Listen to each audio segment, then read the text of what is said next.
And good morning, and thank you all again for spending this hour of your day with us here at the Houston Minority Business Development Agency for our virtual Subs and Sandwiches webinar.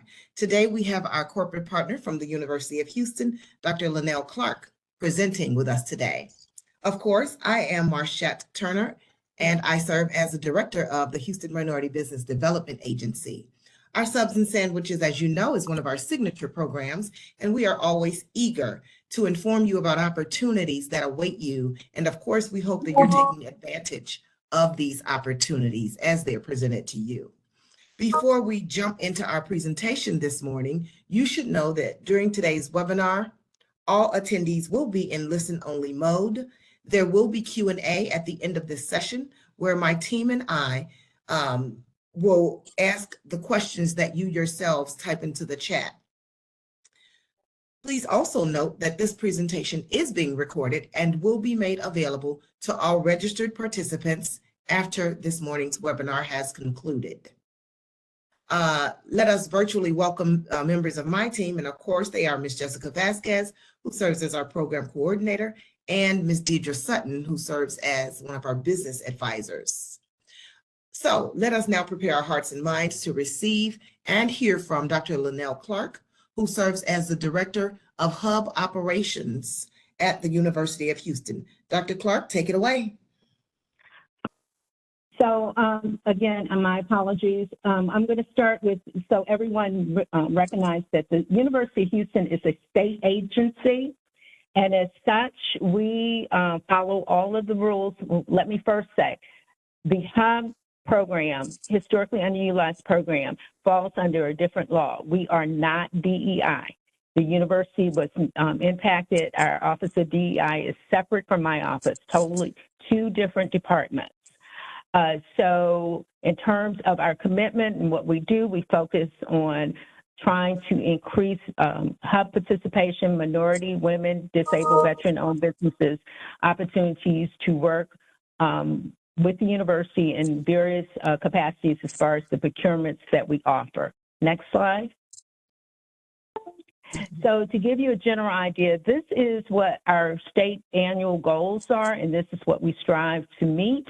We typically have challenges in some areas. We do better in others. We typically do exceed our goal in commodities, and as well as occasionally in terms of our special trades. Our website offers, which I will go to that link in a little bit, will offer various types of resources that you may want to look at. I will start with mentioning with the certification process, the university does not certify. You have to be certified by the state by the state comptroller's office as a historically underutilized business. We also incorporate on our website, we have all of our reports that are required by the state, which requires us to show what have we accomplished in terms of our hub goals.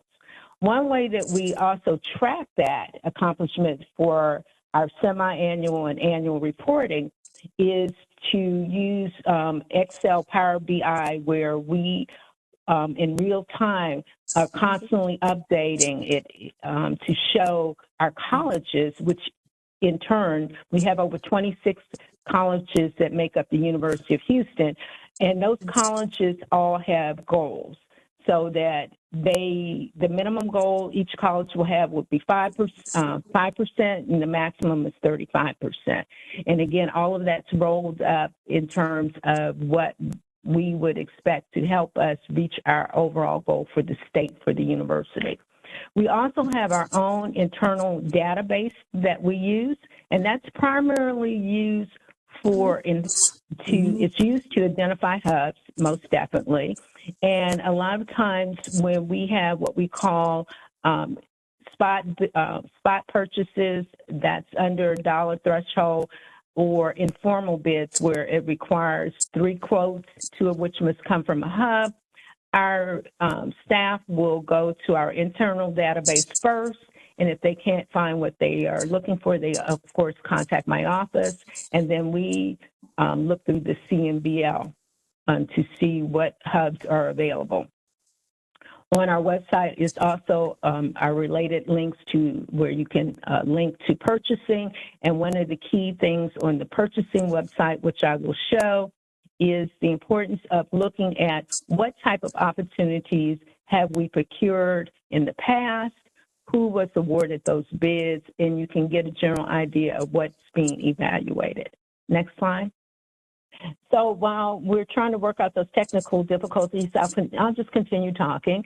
Our purchasing options, as I mentioned, in terms of spot purchases where campuses will use their credit cards is when it's less than $15,000, and then formal bids solicitation is $15,000 to $25,000. Again, 3 bids are required when it's informal, 2 of which must be from a hub. Our formal solicitations of $25,000 and above are posted on the comptrollers on the ESBD, i.e. Texas Smart Buy. And as a state agency, all buyers are required to use to send notifications to companies that have the NIGP code that are on the CMBL. Now, that CMBL cost is, there's a fee for that, and I believe it's like $70 a year. It's a very good investment because you know that you will automatically receive emails. If you are certified and you're just on the hub directory, we're not required by state law to use that.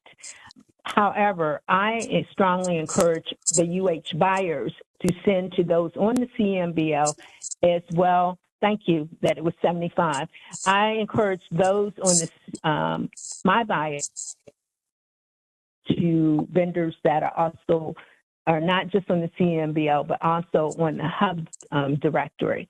So I just, again, mention that. You may want to consider it. There's also an option for, in lieu of a formal solicitation where you have to do an RFP, universities, it's not unusual for us to use purchasing cooperatives. And some of those purchasing cooperatives consist of, on our website, are Texas Smart Buy, TexMass, DIR, UT Alliance, Buy Board, Choice Partners, and TIPS.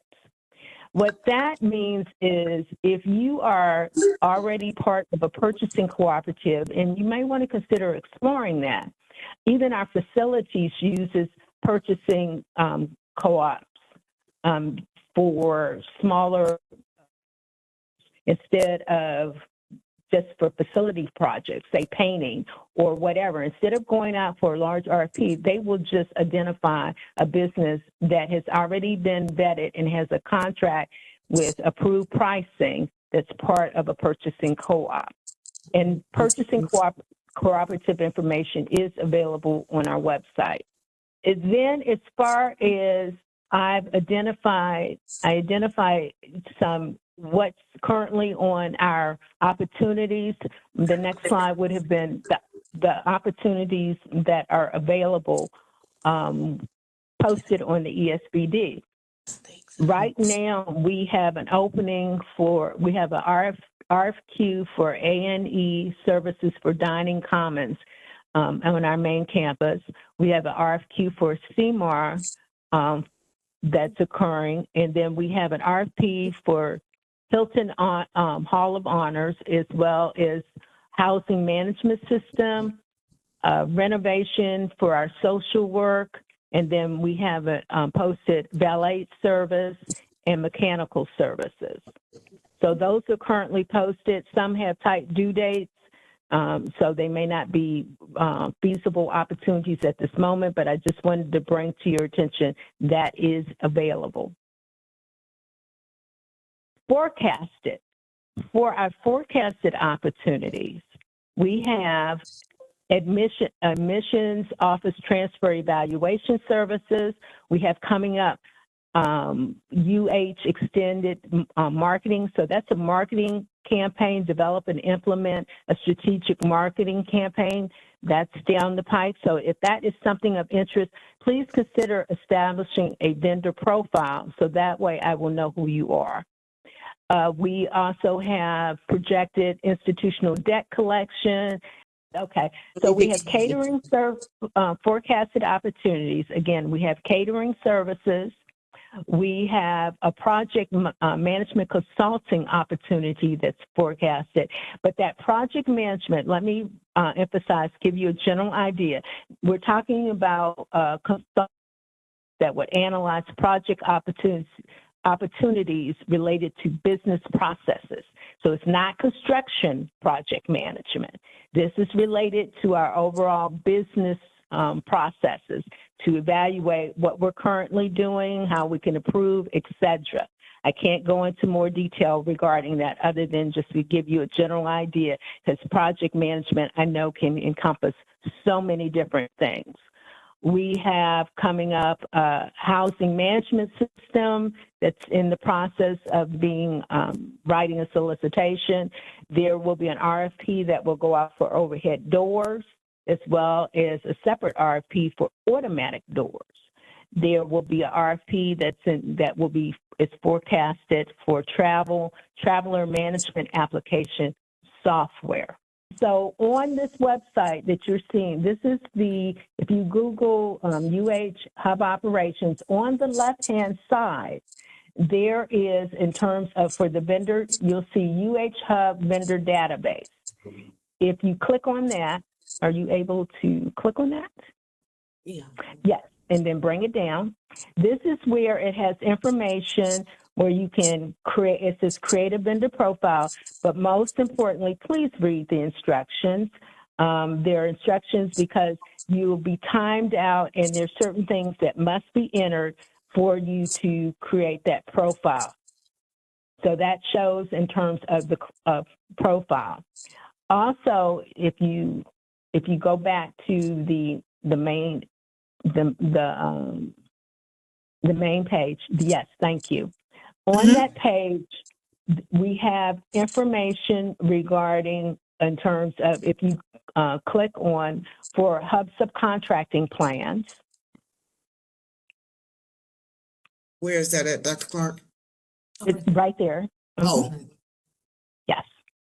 So if you go down, I want to emphasize that all of our projects that are 100,000 and above, if there's hub subcontracting probability, that even if you are a hub vendor, that does not exempt you from completing a hub subcontractor plan. And one of the key questions people ask me about that is, well, I'm already a hub. The project has a goal, whatever that goal, say 32%. You can only fulfill that goal in terms of, regardless, you submit a hub subcontracting plan if you're going to self-perform, which means that you, regardless whether you're a hub or not, there are different options, and the only way you can self-perform is if you have all of the staff and equipment to complete that entire contract without having to subcontract. If there are subcontracting opportunities where you would normally say you can't complete, say if I'm in translation services, I'm going to need a bunch of translators, and typically I may not keep them on staff where they're actual employees, but they're contract workers.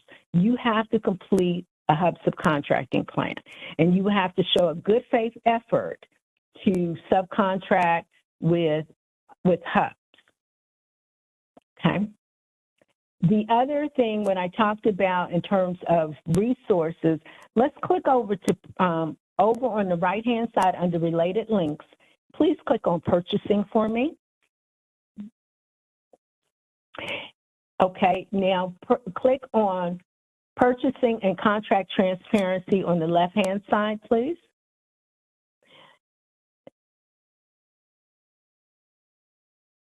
Somehow you're not in the right area. Go back. Okay, there. Now click on bid evaluations under purchasing and contract transparency, please. So if you click on, let's look at FY24. Click on FY24 under bid evaluations. Okay. If whatever fiscal year, you can click on this and you can actually see all of our projects that were awarded. And the highlighted link, say if you clicked on the first one under the solicitation ID, you will be able to see which companies under the, if you look at the bid evaluations, you will be able to see how each company was scored, and under the summary, you will actually see the top. I'm sorry, I'm having trouble saying at the bottom. You will be able to see which contractor was selected. So what I'm trying to point out here is, if you ask the question, what is it that you buy? What does the university buy?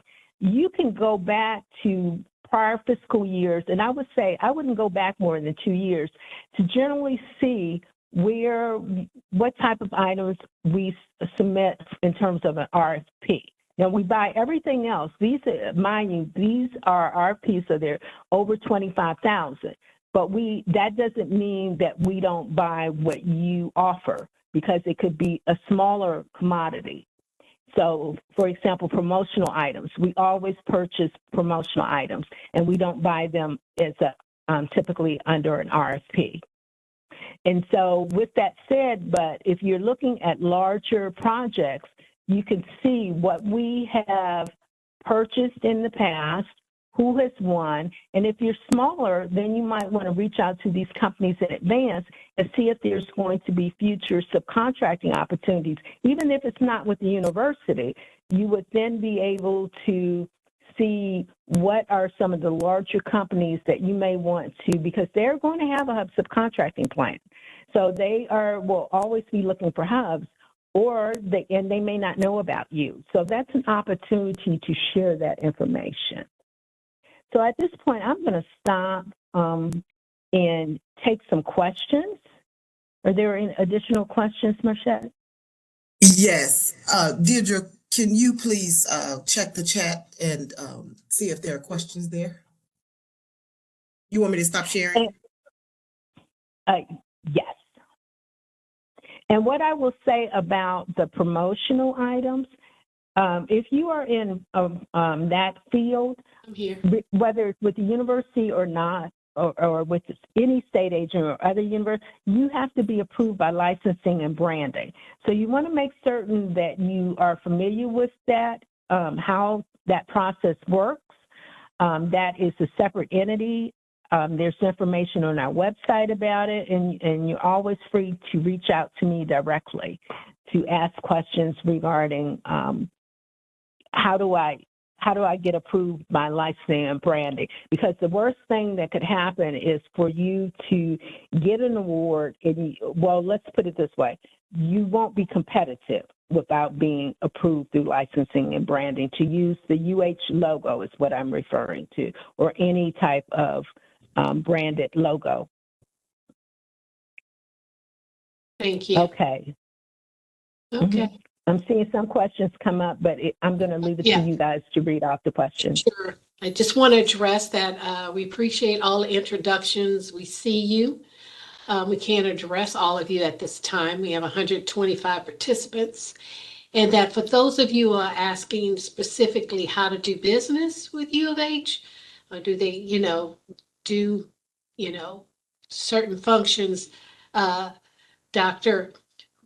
Clark really showed us a good working tool to find the contract awards to see if there are companies that also provide the same service as you prior to it. And then, there's always the Text Smart by ESBD where they post their contract for $25,000 or more. So they're very good at providing information on contract opportunities. So I don't think I would address all of them. Is it more advantageous to compete as a subcontractor or a prime is one question. That depends on, again, how large a business you are, and looking at the RFP and seeing what the requirements are. If they're bonding, insurance, so it has to do with your capability. So you have to do an assessment, what we call a SWOT analysis, your strengths, weaknesses, opportunities, and threats, and determine, just looking at the RFPs. Now, that's the advantage. You can go back and look at some RFPs and kind of see what were ones that were awarded and see what some of the requirements were, and whether that is something where you feel, yes, I can compete because I have bonding, I have the insurance, or no, maybe I need to work as a subcontractor under someone who can be responsible for those types of items. Correct. And I do remember you saying, just for, reiteration purposes, that there is a way to bid on the hub subcontracting plan if you are going to self-perform 100%, and then that way your hub certification counts 100%, right? No, let me clarify that. Okay.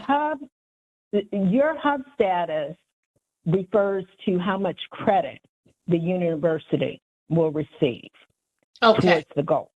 Okay, those are two separate things. Hub subcontracting plan is required. It's a contract requirement. It has nothing to do whether you're a hub or not. It's a requirement for all projects 100,000 and above. Okay. And so with that, you have to make a good faith effort. And there are three ways. One of the ways to make a good faith effort is, well, you can say, well, I'm not subcontracting, because we can't force people to subcontract when they don't need to. We can't force any business to do that by state law. So that's why that self-performing is an option, but it's not automatically approved. It's reviewed by my office. And I will say this, we offer, but I neglected to mention, is that my department offers a courtesy review. If you have not done work with us, and even if you have done work with us 100 times, all the big guys take advantage.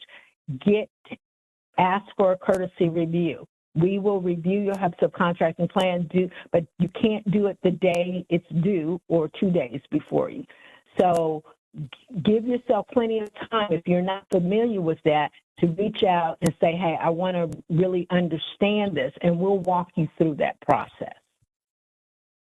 Thank you. Someone would like you to repeat the information about informal and formal bids, the price range, that kind of stuff. I think they kind of missed it. Okay, no problem. And we'll also be sending out a copy of the slides. Let me see. I had it up here. Okay, so spot purchase, which is where university people typically use what we call our P card, is less than $15,000. You don't have to ask for quotes for that. An informal solicitation is $15,000 to $25,000, and departments are required to send out a request for 3 quotes, two of which, there you go, 2 must come from a hub at a minimum. Formal solicitations, $25,000 and above. Those are RFPs, RFQs that are posted on the Texas Smart Buy, unless we opt for, instead of a formal solicitation, to use a purchasing co-op. Thank you. Yeah. Another question, does U of H utilize CLC for licensing and branding? CLC. Yes, I'm familiar. I would have to defer back to our branding and marketing department, their website, because I know we made a change. I believe it's CLC, but I don't want to speak incorrectly. Okay, thank you. And someone would like to understand. Oh, wait a minute. How to promote new technologies that, because of their novelty, they won't be included in an actual bid, like they monitor remotely indoor air quality, virtual risk, noise levels, etc. Things that don't normally fit the box. Well, What it is when we talk about things that normally fit the box or new, what I call new innovative technologies or just newer innovative ideas in general. And what I would say with that is to contact my office, contact me, then let me first understand what this new technology is. Then I will ask for a capability statement, because I won't ask you to establish a vendor profile unless I know that there is a department that could possibly utilize your technology, and that's what my office does. We will seek out from our various business departments, share with them and faculty and others, is this something that would be of interest at this time? Is this something that could even be put in a budget? Okay. And then I would let you know. So that's the best way to approach that. Okay, and someone wants to know, does each department have a hub contact? No, I am the contact for the University of Houston, and I will point out that for our main campus, we do have, I have a dotted line to those at our system campuses, which is UH Downtown, Clear Lake, and Victoria. And those campuses have a purchasing person whom I can share information, because their purchasing is done differently. We handle their construction, and we handle their large purchases sometimes for the system, but they will do their individual selection, and they have what we call, we're diversified purchasing, meaning that our buyers don't make decisions at the main campus regarding what items to purchase, etc. The requirements specifically are driven by our colleges, whereas at my components, they have centralized purchasing. So they will actually be the ones who really take the lead in terms of helping when a campus says, oh, we need promotional items or whatever. They go to their buyer, purchasing office, and that buyer will help identify where the items should be bought from. Okay. Where are the informal solicitations posted? They are not. You're not, okay. That's why you establish a vendor profile in the UH Hub database.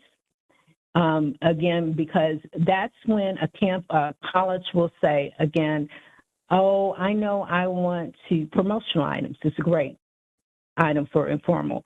And they will look in the vendor database for send out quotes, a request for 3 quotes. 2, again, must come from a hub. So that's why it's important to consider establishing a profile in the UH Hub vendor database. Fantastic. And that same thing applies to the spot purchases. There's no posting mechanism. That is correct. Right. So we answered 2 into 1. And yes, we will share the PowerPoint presentation.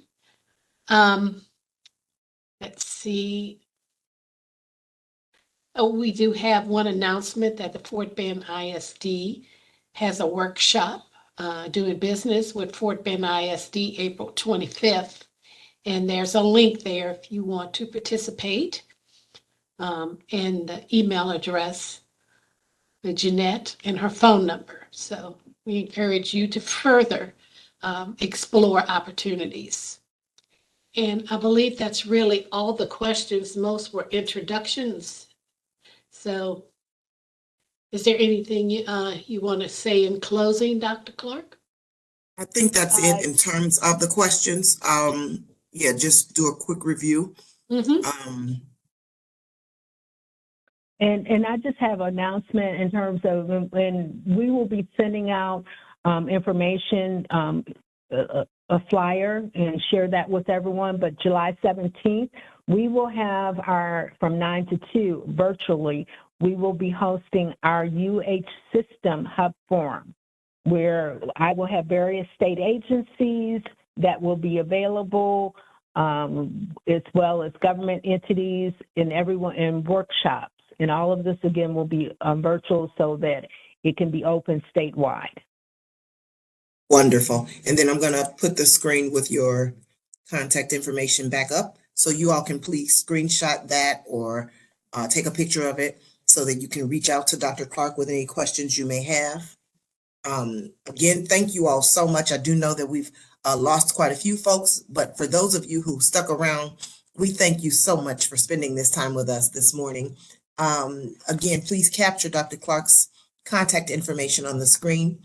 And if you have any questions relative to today's presentation, please don't hesitate to reach out to her. Thank you all again, and we appreciate it. Look for more information from Dr. Clark on her July 17th event, as she just mentioned. All right. Thank you all. Thanks, everybody.